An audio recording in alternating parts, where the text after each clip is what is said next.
importancia. Ahí vas cuando quieras. Bueno, mi nombre es Bernarda Olivera Wells. ¿Hablo la cámara? Empiezo de nuevo. ¿Hablo la cámara o ustedes? No, ustedes. No, nosotros. Por eso, bueno, mi nombre es Bernarda Olivera Wells. Yo soy licenciada en Trabajo Social. Pertenezco a esta institución que se llama CRAI. Formo parte del equipo profesional de CRAI y, bueno, de la conducción, digamos, del equipo de coordinación de la institución.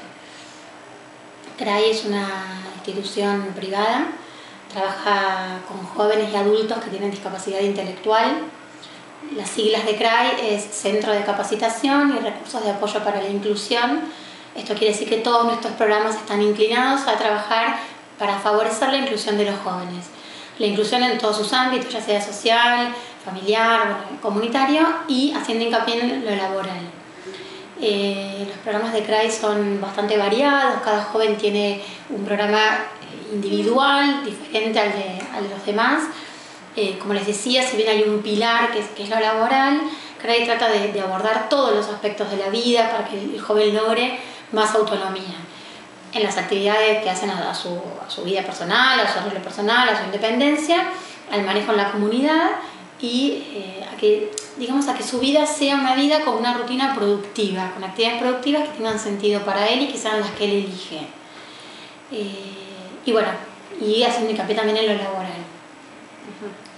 ¿Cuántos chicos tienen en los talleres? En realidad, mira, hablar de un número específico es medio complicado, porque como te decía que hay distintos programas, hay jóvenes que concurren a CRAI, digamos, durante el día para participar de las instancias. Nosotros le llamamos instancias en vez de talleres, instancias ocupacionales. Hay jóvenes que concurren una mayor carga horaria, hay jóvenes que vienen 3 veces por semana, hay programas que se trabajan desde el domicilio, o sea, la profesional va a trabajar al domicilio, hay jóvenes que se encuentran trabajando, entonces vienen a CRAI una vez por semana a una tutoría y un seguimiento. Entonces, en realidad, hablar de cantidad sería medio complicado porque no es tan estandarizado, digamos. Y en estas instancias, digamos, ¿qué tipo de actividades son las que se desarrollan? Se le brinda a los jóvenes la posibilidad de participar de instancias con diferentes propuestas, como te nombraba antes, que abarquen todos los aspectos de su vida, ¿sí? Están aquellas instancias dedicadas específicamente a la capacitación en cuestiones laborales.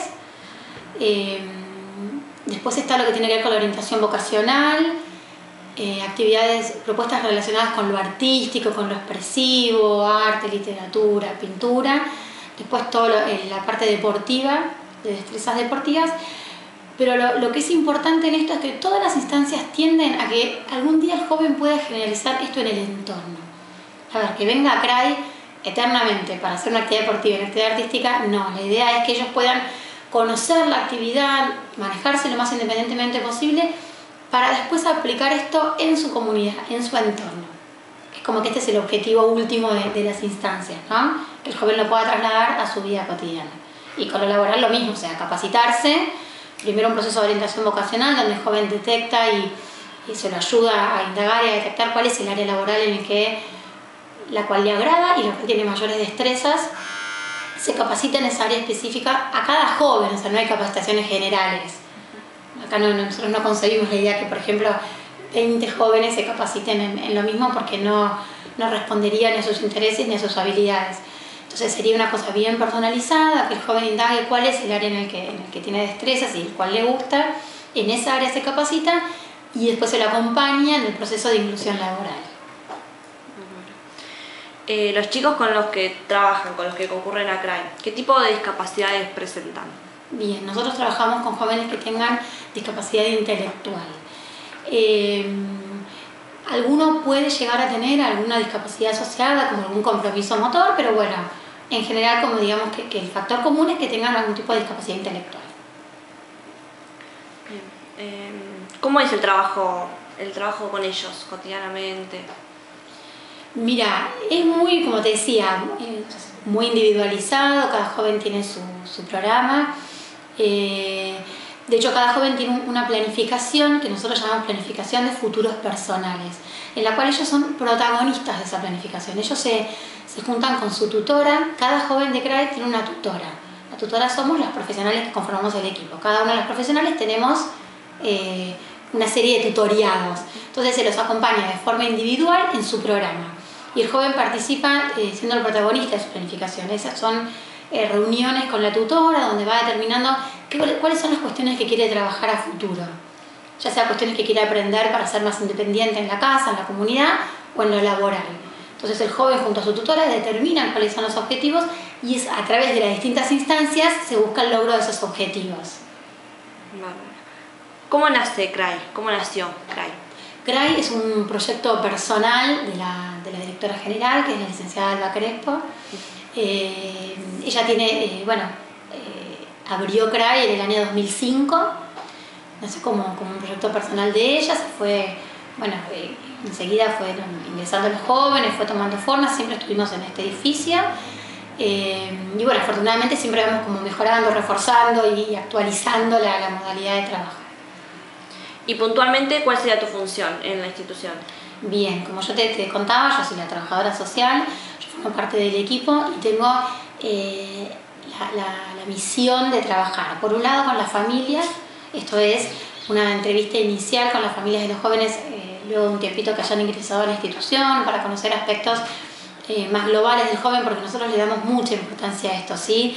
De conocer con quién vive, cómo vive, qué cuestiones desde lo cotidiano necesitaría trabajar, como indagar un poco su manejo, si es autónomo en la comunidad, si no es autónomo, cómo se desempeña en su barrio, qué recursos comunitarios utiliza.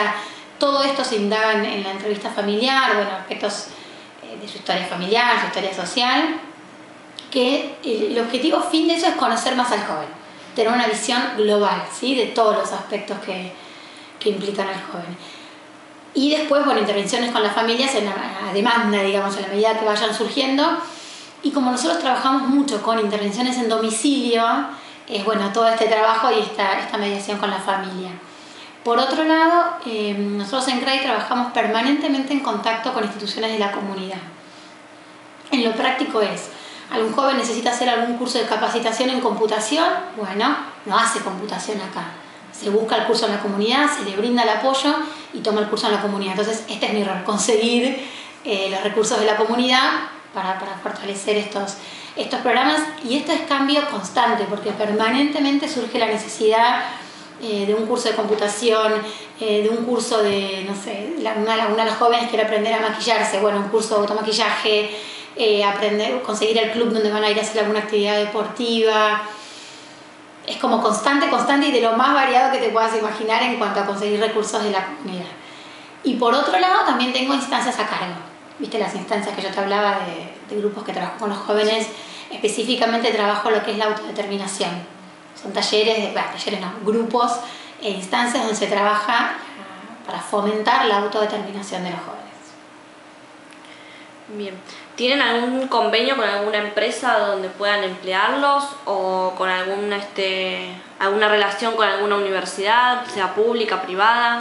Mira, el tema de la relación con las empresas, nosotros funcionamos y tenemos como claro el mensaje de que CRAI no es una bolsa de trabajo, ¿sí? Los jóvenes saben que no funcionamos como consultora. O sea, no es que al ingresar a CRAI uno cumple determinada capacitación e ingresa en empresas como sí pasa en otros lados. CRAI no funciona como una empresa colocadora.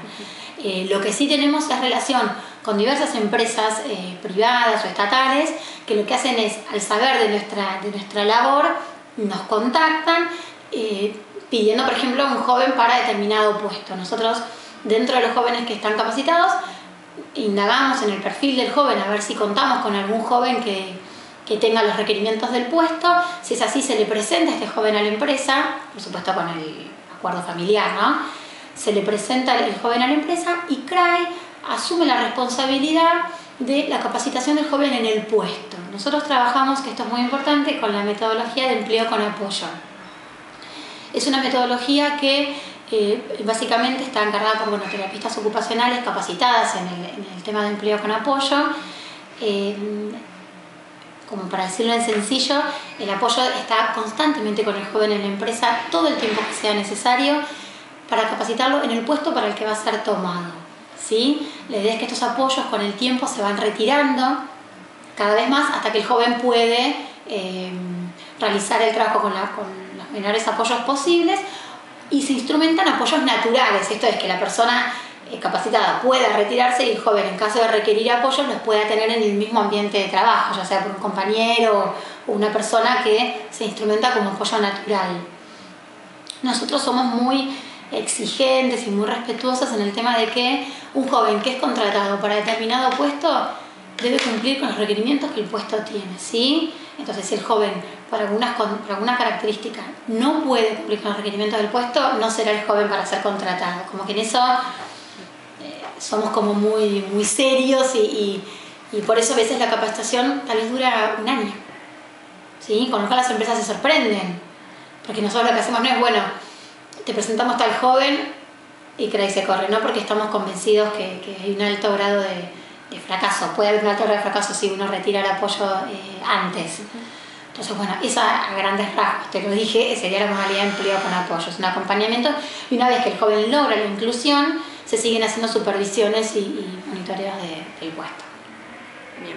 ¿Crees que hay una cuestión estética por parte de las empresas, ya sean privadas o estatales, a la hora de tomar una persona con algún tipo de discapacidad? Sí. Sin lugar a duda que eso influye. En discapacidad intelectual, bueno, muchas veces esto es una traba, por eso a veces las empresas optan por, en caso de querer contratar a una persona con discapacidad, optan por un lado que la discapacidad no sea visible o que no moleste, ¿sí? Y si no, optan por decir, bueno, ya que va a ser un joven con discapacidad intelectual, que sea un joven con síndrome de Down. Esto es lo más común, ¿sí? Porque el síndrome de Down es tal vez ha logrado una mayor aceptación en la sociedad con el correr de los años.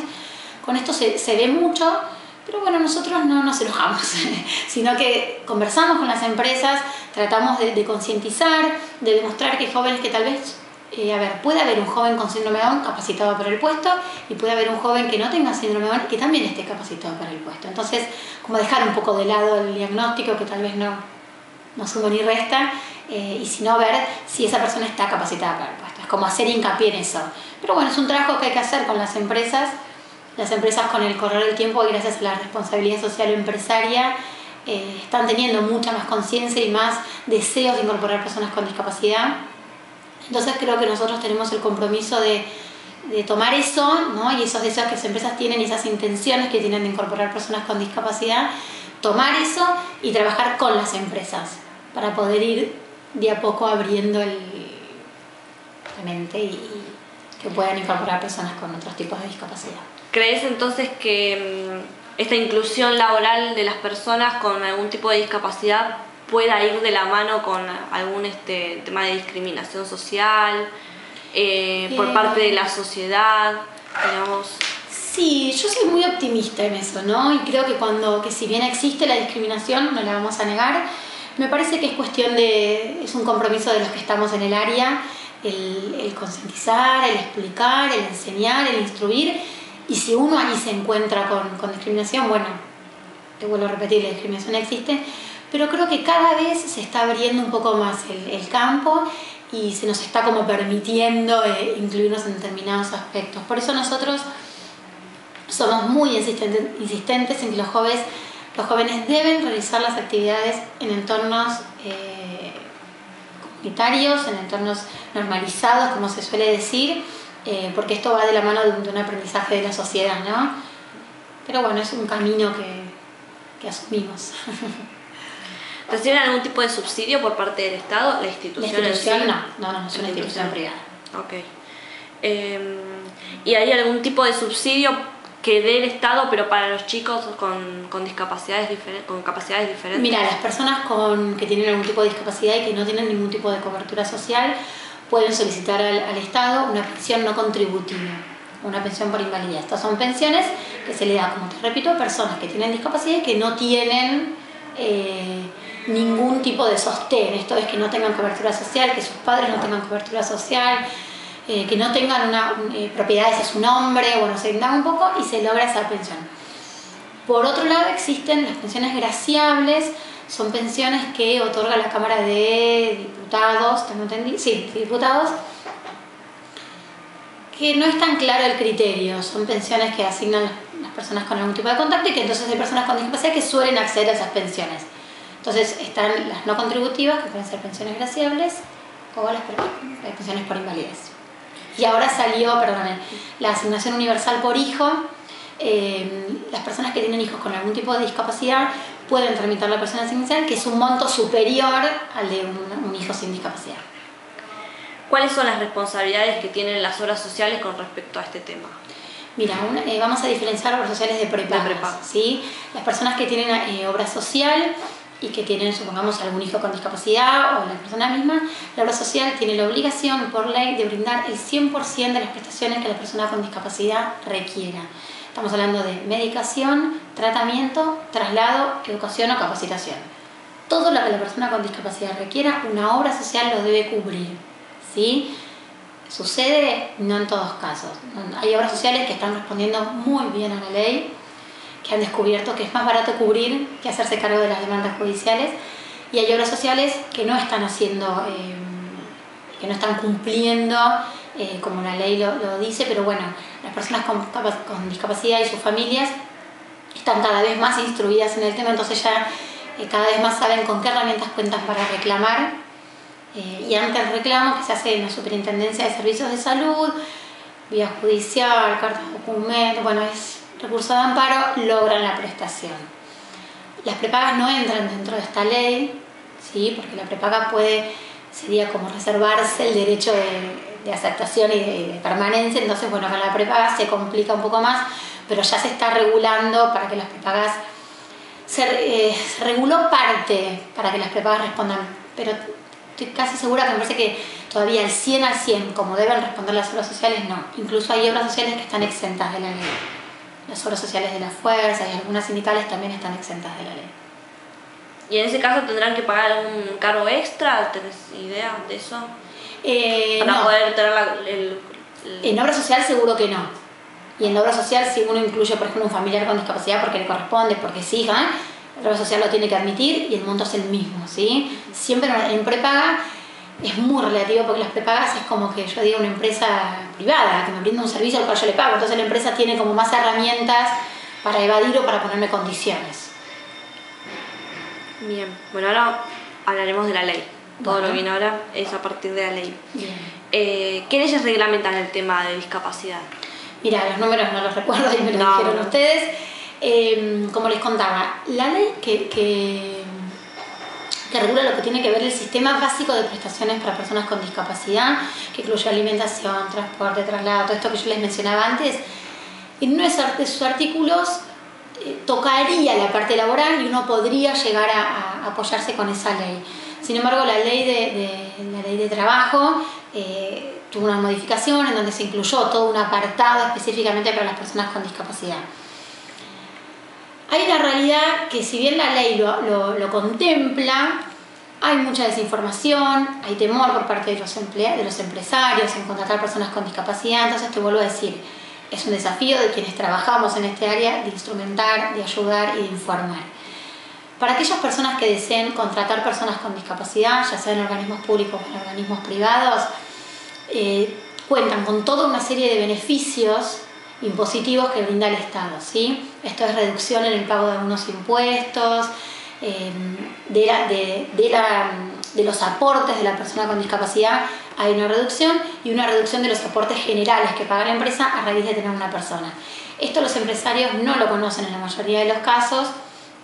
Entonces, bueno, nosotros un poco, cuando las personas nos vienen a una empresa a decirnos que tienen intenciones de incorporar a una persona, se les brinda toda esta información para que sepan que cuentan con estos beneficios. Pero sí, hay instrumentado todo un sistema de beneficios para los empresarios, los empleadores.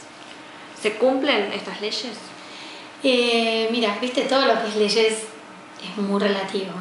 Están quienes te van a decir, no se cumple nada. Es un proceso, hay personas que lo cumplen, hay personas que no. Si nos referimos al cupo que la ley exige en organismos estatales, no se está cumpliendo el cupo.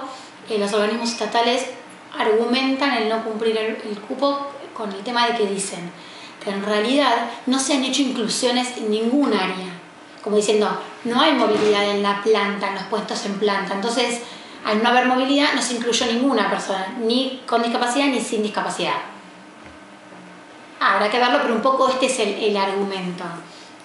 Y con el tema de, pero bueno, Últimamente se está teniendo como más presión sobre los organismos estatales para que incluyan personas con discapacidad. Lo que es el gobierno de la ciudad ha tenido como toda una movida importante para fomentar la inclusión de personas con discapacidad en los organismos estatales.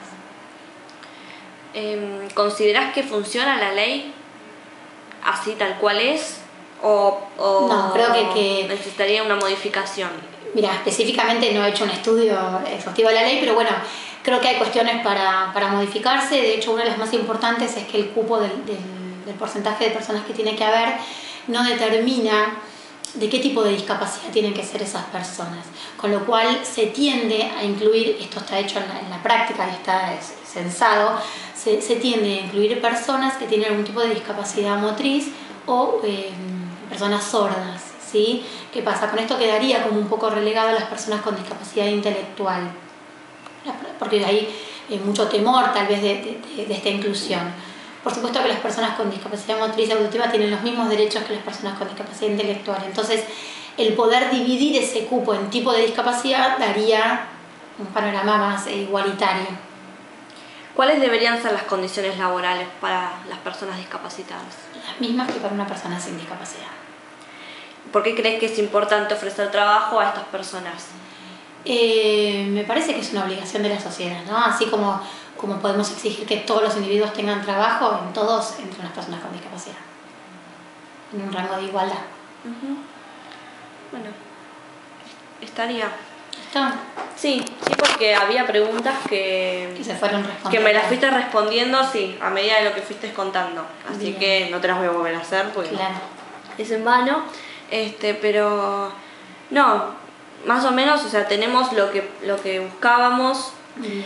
Si bien las dos últimas preguntas eran como obvias, creo que lo que estaba buscando era que dijeras lo que la respuesta dijiste. obvia, sí, está bien. La respuesta obvia. Está bien, Era como decir, ¿qué me estás preguntando? Pero bueno, igual, es como que está muy bien hecho ese formación ustedes. Sí. Está muy criterioso, porque muchas veces suelen, viste, como venir con mayor desconocimiento, con una visión más naif del tema. Está muy piola hecho el cuestionario. No, en realidad estamos yendo por varios lugares. Hace 2 semanas tuvimos una entrevista en una asociación civil que se encarga de capacitar gente con personas ciegas. Ah. Sí, la inserción laboral es mediante la reparación de PC. Ah. Era como fuerte, porque sí, vos ves que, o sea, uno dice, no, ¿cómo va a poder una persona, no sé qué? Pero era increíble, era increíble. Fueron ellos los que hacían las computadoras, estaban todos trabajando, el curso empezaba a principio de año, entonces claro, nosotros fuimos mitad de año, están en lo que era programación, estaban instalando Windows, cosas así, y las computadoras las habían hecho ellos. Sí. No, es increíble. Por eso a veces me pasa que yo hablo con gente de entorno, que dicen, bueno, pero incluye una persona con discapacidad intelectual, ¿no? Entonces dice, bueno, pero obvio que rinde menos que uno común. Yo depende de donde lo mires. Nosotros tenemos jóvenes que están trabajando, supongamos que requiere un poco más de ayuda para la tarea. Pero ¿cuántas veces empresas tienen personas contratadas que faltan 2 veces por semana, que llegan tarde todos los días, que roban? Sí, con discapacidad vas a tener las que tienen destreza y las que no tienen destreza. Si encima tenés una institución atrás que está avalando la capacitación, asegurándote la que va a ser efectiva en el puesto, yo me tiraría más a garantizar el éxito que no. O sea, me parece que es un poco romper con este prejuicio, y nosotros lo que planteamos muchas de las veces, tal vez la única modificación, cuando vos me decís qué condiciones de empleabilidad tiene una persona con discapacidad, la carga horaria, tal vez. Decir, bueno, nos ha pasado una cadena, viste, las cadenas Piacere de cafés, que están queriendo contratar a un joven, entonces bueno, le propusimos contratar 2, cada una de 4 horas. Entonces, porque es medio difícil que un joven pueda tolerar la jornada de 8 horas cuando hablamos de discapacidad intelectual. Bueno, se puede dar, pero nosotros somos como muy cuidadosos con ese tema, porque una persona con discapacidad tal vez agotada o distraída puede generar errores o fallas o problemas en el rendimiento. Entonces, apuntar a que tranquilamente pueda cumplir con perfectas condiciones una jornada de 4 horas es como que lo único que tal vez negociamos, pero siempre que se reduce la jornada se reduce el salario. Sí, eso seguro. Siempre. O sea, nunca nosotros, por lo menos no es nuestra filosofía, negociar condiciones especiales. No. Si el mozo que trabaja 8 horas gana 1.500, el joven que trabaja 4 va a ganar 750. Así. Claro. Sí. O sea, son contratados en blanco, por lo general en iguales condiciones que los otros empleados. Pero bueno, con eso somos como muy... Incluso nos ha pasado, por ejemplo, familiares que te dicen, bueno, mi cuñado la va a contratar en la farmacia, qué sé yo. Bueno, le voy a empezar a pagar. No, que no le pague, porque se está capacitando. Entonces capaz está 6 meses, 8 meses, un año yendo a trabajar, pero está en capacitación. Entonces recién cuando nosotros consideramos que está en condiciones de incorporarse al puesto, se hace la contratación. No es como que obviamente son más recursos desde lo económico, desde los recursos humanos, desde el tiempo, desde todo, pero así es la metodología de empleo con apoyo y en eso somos como muy exigentes, porque no funciona de otra forma. Claro, no. Comprobadísimo. ¿Y con qué empresas están trabajando los chicos? Porque recién nombraste Piacere. Sí, todavía no se hizo la inclusión, ahí con Piacere estamos negociando. No, nosotros tenemos 2 jóvenes incluidos en Brad Point, que uno es Agustín.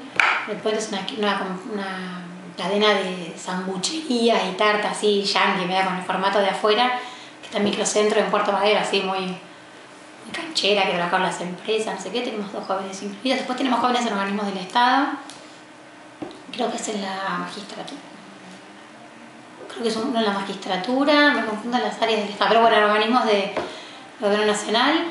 Después tenemos un joven incluido en las cadenas de hoteles NH y otra joven que se está capacitando ahí próxima a incluirse en una cadena tipo al queso, pero que tiene otro nombre, no me acuerdo ahora. ¿Quién más? En la empresa Sugar and Spice, que es una empresa de cookies, galletitas y también así muy canchera, también traída de afuera el modelo. Sí. Después surge hay mucho de empleo de empresa familiar. Viste, muchas veces que viene la familia a decir, bueno, se podría incluir en la empresa familiar, pero las familias, ¿qué pasa? Seguramente han tenido 3, 4 intentos que no han funcionado. ¿Por qué? Porque nada, bueno, venite a la oficina y no tiene un rol designado, no se lo capacitó en un puesto, se le paga por pagar, entonces no. Si se va a incluir, que se incluya, Bien. claro. Entonces muchos en empresas familiares, pero bueno, no tenemos convenio con ninguna empresa. La experiencia nos ha demostrado que cada vez que una empresa nos ha solicitado un joven, cuando quiso volver a estar, nos volvió a contactar. O sea, hemos tenido buenas experiencias en eso. Pero bueno, mirá las inclusiones que te nombré en, ¿cuántos años? 7 años. O sea, nosotros no incluimos tipo a lo pavote. O sea, es como que es todo muy...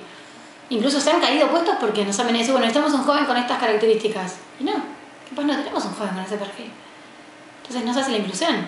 Claro, O sea, como que no... Es como una consultora, yo tengo una consultora, me piden una persona para que hable 4 idiomas. Si la base de datos no tengo. No te puedo decir a vos andá y hablar en italiano. Muy bien.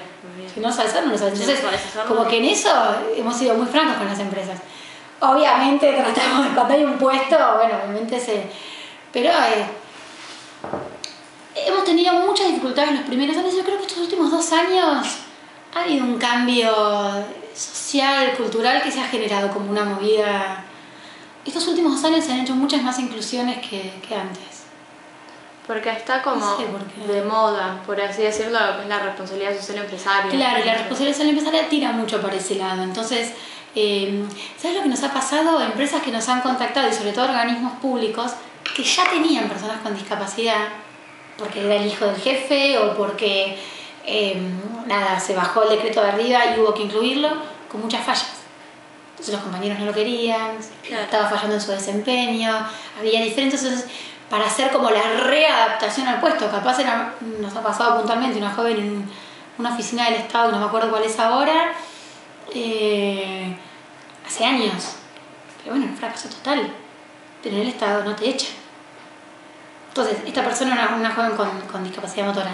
Esta joven iba a trabajar, pero pésima relación con sus compañeros, nadie le hablaba, le sacaban el escritorio, todos sentían que no hacía nada. Y es verdad que no hacía nada. Y cobraba el sueldo. Pero bueno, andás a ver quién hizo esa inclusión. Entonces, bueno, Sí. fue como un empezar de cero, se la cambió de sector para empezar como, viste, sin rispideces, qué sé yo, se la cambió de sector y se empezó a armar toda su rutina con las tareas que ella sabe hacer, porque tiene destreza, pero nadie se había ocupado a capacitarla, básicamente. Todo esto pasa. Sí, creo que hay toda una movida también por parte de los gobiernos de turno que hay.